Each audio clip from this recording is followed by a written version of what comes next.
I'm Childlike Empress 1988. My channel is for us to all discuss political and social topics in a relaxing manner with a clear, rational, ethical approach so we can see beyond things like the right left divide, the marginalization of free thinking, and the corrupt takeover of our economy, schools, media, and government.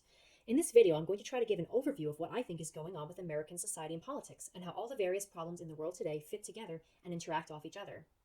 A lot has happened in the past month, and it ties in with the broader issues that we're experiencing as a country and culture. If we address what may be happening on a wider scale, we're better able to interpret specific events. Many people have ideas about why things are the way they are, as do I, and some are going to be more or less informed. Now, my theories, like most people's, are just theories, since it's impossible to know what's really going on unless we experience it directly. The vast majority of us don't have access to the right people or right events to be able to develop well-informed theories. I don't work at the Capitol. So by definition, it's going to include some conspiracy theories, which just means explanations that are different than what powerful people or the official media say. So unless you're someone who thinks that no one in power or in the media ever lies or is wrong, then you're open to believing conspiracy theories. Sometimes I hear people talking about conspiracy theory type thinking as if it's paranoid, an overreaction, or reading too much into things. But the problem is at too great a depth for me to trust that simplistic or surface level changes will fix things. My instincts tell me that this goes a lot deeper than something that will get better by just changing leaders, fixing what we teach in schools, or having more enlightening TV programs. The only thing we can do is start at the beginning. We should define some terms before we progress. Saying right and left is habit forming, but it's not accurate, at least not when we're talking about real political beliefs and not the prepackaged ones that are pushed onto the majority of people. Some people think that instead of liberal versus conservative, it should be libertarian versus authoritarian, and then liberal versus conservative. A libertarian believes that people should be free, liberated from both economic and social control. That is, they believe they should have the freedom to do what they want with their money and also behave the way they want culturally as long as no one gets hurt. They want as small government as possible, and for it to only intervene in citizens' lives when absolutely necessary. This is the kind of guy who says he just wants to be able to smoke tax-free pot while carrying a gun at his gay friend's wedding. While some libertarians might be personally conservative on certain issues, they wouldn't permit the government to butt in and solve things. An example of a libertarian would be Ron Paul, Joe Jorgensen, and most of the founding fathers. And myself. An authoritarian believes the exact opposite. Authoritarians want the state to intervene in both the economy and the social world of the citizens. Someone who believes this might say things like, "We need to protect the population from R-rated movies by passing laws banning them from the theaters."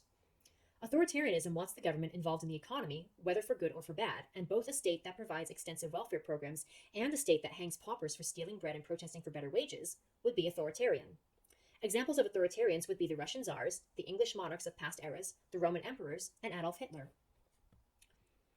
A liberal wants the government involved in the economy but not social issues, and might say something like, "Everyone deserves a guaranteed living wage and we need to vote for that this November," while campaigning to take the Ten Commandments out of a local city hall or arguing against a ban on interracial marriage. FDR, Bill Clinton, many celebrities, and even Donald Trump to some extent, are liberals. Conservatives support government intervention in social issues but not the economy. Many conservatives support anti-obscenity measures, laws against gay marriage, and outlawing flag burning, but want the government to stay relatively away from the economy. Ronald Reagan and George W. Bush, for example, are conservatives. There's a difference between having certain beliefs and thinking the government should implement those beliefs. Governments use lethal force to back up their laws. That is, if you resist, they'll go so far as to kill you if necessary to make sure that law is followed or that you're punished for not following it. With that in mind, I'm sure there are laws you wouldn't want to enforce with that level of harshness. The problem today is that leftism and rightism, liberalism and conservatism, are seen as the only options. If you're the guy who wants to smoke tax-free pot at his gay friend's wedding, neither side will suit your needs. And if you look closely, both leftism and rightism both agree that the government should have a strong level of control in one area or the other. If government is lethal force after all, this means that both leftist or rightist leaders bring some level of danger to the population. Leftists and rightists are used against and conditioned to play off of each other. A variety of different events, teachings, and experiences in a person's life, some of which may be manipulated by the powerful elites, guide or push a person towards having certain perspectives. Large groups of people can be guided this way, like when they get a famous person or politician to promote a certain view directly, or when certain events, like shootings, wars, or feel-good rituals, are used to edge a person in a certain political or psychological direction. For example, a random school shooting may occur a week after an inspiring anti-gun rights speech by a likable public figure and an Oscar-winning movie about a guy who learns to walk again after a bunch of redneck villains riddle his leg with bullets. Unless it occurs to a person to question whether something he's taught is false, and then further, to learn to look for very subtle patterns in what he's being taught, he's going to be conditioned to believe whatever they want without realizing it or being able to stop it. This type of conditioning is done en masse. It trained the different sections of the population who have already been inched in certain directions over the course of years to become full-blown left or right, two groups that have been purposely designed to disagree with and talk past each other in exactly the right ways to ensure that they will hate and fight with each other. It's like how a narcissistic parent plays the children off of each other by strategically telling them something that will make them hate the other. I'd be more inclined to call it brilliant if I wasn't so pissed off. The powerful controllers maneuver people to act in different ways so they can be used for different tasks. Leftists are used for labor agitation and poverty, race, policing, and gender issues. Rightists are used to strengthen the military, our ties with Israel, and national borders, and used as agitation against women and minorities, although they've quieted a bit on those over the years. The point is not that any one of these stances are good or bad, but that the controllers condition different groups of people to believe different things, and then set them against each other in order to create distraction and chaos, and also to implement whatever policies or combination of policies will give them more control and better destabilize the people. Both sides can be wrong about issues, and it's not black and white. They might be wrong about something in a very subtle way, or have the right beliefs but hold them for the wrong reasons. They might believe something very wrong but have good intentions. There's a difference between a behavior being right and doing that behavior for the right reasons. This could include behaviors like impeaching Trump, protesting for accurate vote counts, or protesting against police brutality. Sometimes one side is being nastier than the other, at least for the time being.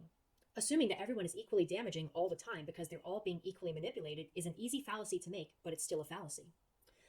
Sometimes it's either the left or the right causing a greater amount of problems at a specific time, or one group of people currently has more jerks in it. The media will often have us thinking the opposite of whatever is true, and keep in mind they might say something that is true, knowing that we skeptical audiences will believe the opposite. What could be more misleading than for them to just straight up tell the truth? A lot of you are probably worried about the events down in the Capitol and may have been scared about what would happen yesterday. My prediction is that the January 6th DC protest will be used as an excuse to take more freedoms away gradually.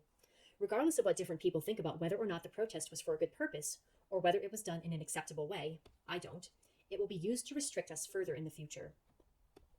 Both the right and the left, at least the right and left that have been fashioned by the powerful, are being hypocritical in different ways regarding the DC protest. Left-wingers are defending the government, and right-wingers are the ones attacking the cops. The media calls this a riot, but wouldn't call the BLM demonstrations riots, seemingly because the motivations behind the two protests were different. But many right-wingers call the BLM protest riots and not the Capitol protests.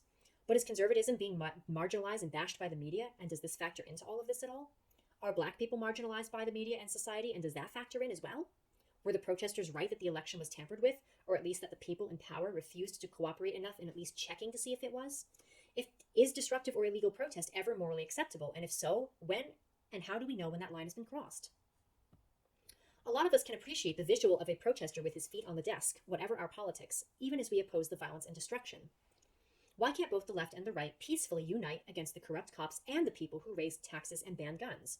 Why can't we see that they're the same people and cause the same problems, even if they go about it in different ways at different times? Why can't left and right cooperate enough to have a nonviolent, sensible protest with a clear direction and good intentions behind it, against power, whether it wears the left or the right boot? I think a lot of what makes cooperation difficult is because right-wingers often, at least in my experience, have disrespectful attitudes, while left-wingers have bad politics. I usually prefer leftist people to leftist politics, and rightist, or at least small government politics, to rightist people. Instead of accusing people of being triggered for unknowingly having bad policies, or accusing people of being fascist for not believing in big government, which is the exact opposite, we need to have the more mature members of each faction get together and try to bring everyone else to a different place where we can meet personally and politically. We don't always even know someone's true politics. Just because somebody is at a right-wing protest does not mean they are right-wing. Some people agree with some aspects of the protest, and some are there just to see what's going on.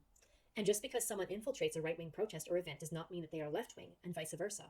Lots of these people don't have any politics and may even be hired or told to go by political troublemakers or powerful elites who want the protest to go in a certain direction so it will appear a certain way to the rest of the population. So you might get somebody infiltrating a black rights protest, smashing windows, so all the anti-police brutality and anti-racist people can be painted as dangerous and violent, which will allow racists and authoritarians to take over that area of the country.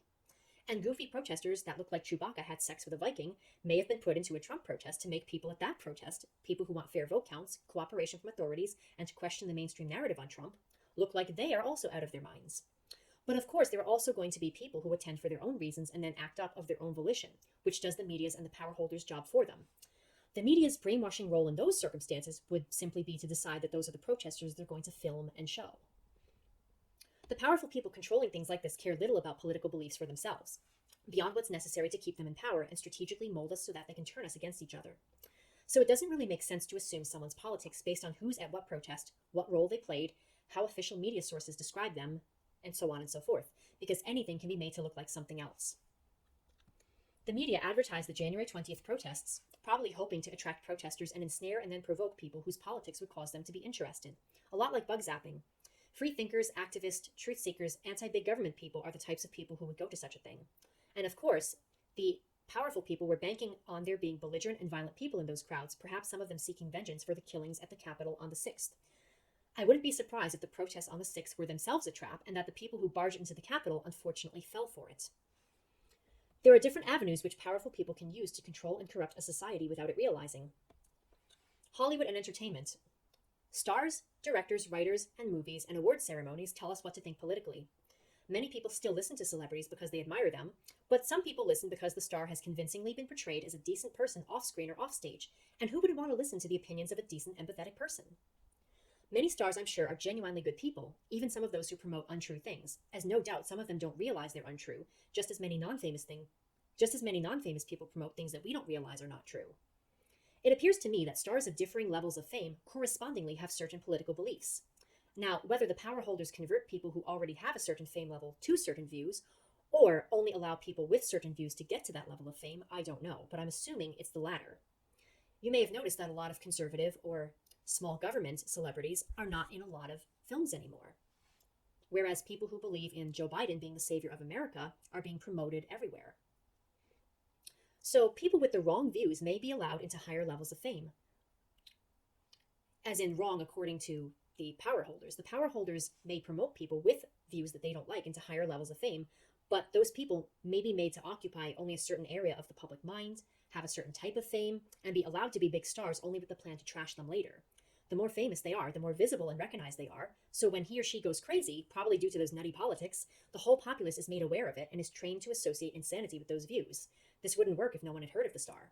For example, Mel Gibson was saying things about how Hollywood would abuse innocent children, that they were pedophiles and stuff like that. And look what happened to him. Now, whether you agree that he should have been criticized for what he said or not, I agree. It's still very suspicious that they always attack the celebrities that have those beliefs and act as whistleblowers. Media generally. Newscasters with likable personalities or conventionally attractive looks are hired to repeat whatever news those who are controlling the companies want the public to hear. They strategically cover some stories and not others and cover them at certain times, while undoubtedly writing their own spin on them and inviting experts and famous people to throw in their 2 cents. The psych industry. Mental illness is given as the explanation for a variety of ills. The symptoms that come from being an abuse victim, for example, the symptoms of having values while being caught in a society that's abandoning their values, symptoms of being rational-minded among an increasingly irrational and opinionated society, having different opinions, being depressed and detached from others, I wonder why, suffering bigotry or poverty, and stuff like that.